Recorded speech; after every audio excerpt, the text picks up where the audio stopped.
Yo, I'm Bill from Team FIB. We did okay with super heavies, but there's always room to improve. Let's see how we go today. Just a few small changes to the deck.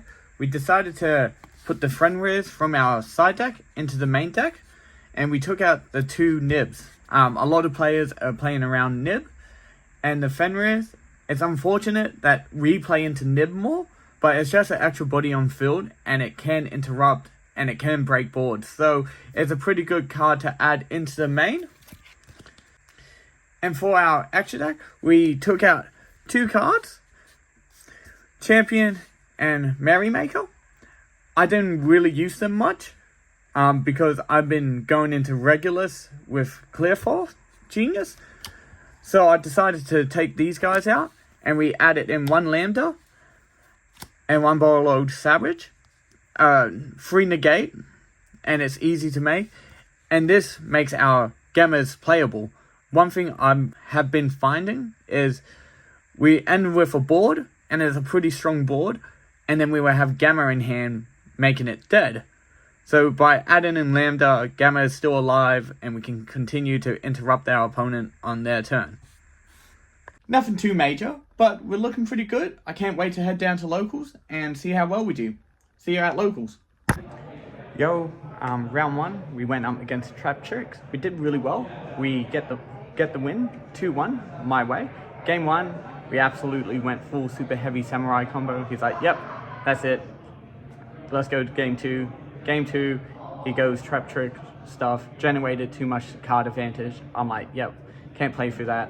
Let's go to game three. I side in Jinzo, do my Superheavy Samurai plays, and he's like, yep, can't play through that game. So yeah, we're ump one for round one. So yeah, looking forward to how round two goes. So round two just happened, and your boy got clapped against Stardust Synchros.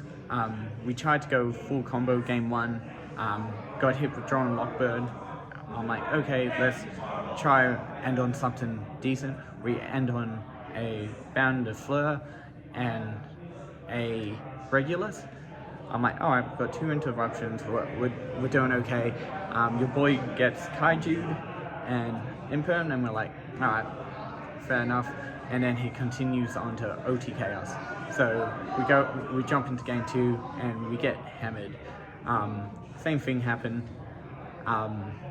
We tried to go super heavy combo, he stops us, we end on a subpar board, and he goes into full combo. So it's just one of those things, but there's always a plus side. So let's see how round three goes. So round three just happened. It was a tough loss. It was against one of my good friends, Pat. It was a super heavy mirror match, and game one I completely butchered my combo, drawn lock, and I just fell apart. So I'm like, alright, let's pack it up, let's go to game two. Game two, I felt quite confident. We hand trapped him, we got Fenrir on board, we had a few things, we were in a winning position, and then just happened to misplay my interruptions on his turn. He ended on with a Rikashi, Jeff went full combo and gets the win, which is unfortunate for us, but there's always round four. Let's see how we go. Round four was up against Libromancers, and we drew, which is a big surprise. Game one, we did not open up a single extender. We had nothing but hand traps. We dropped like 5 hand traps. Our opponent passes it to us. We draw another hand trap, drop another hand trap on him, throw it to our opponent. It was just this hand trap lineup. Eventually, we didn't get anything else that we could play off, and our opponent ends up winning round one. Round two, we go full super heavy combo, and we end up winning. Going into game three, we end up drawing because of time, which is unfortunate, but a draw is better than a loss, I guess. So yeah, we see what happens next time. Man, I'm not ready for states.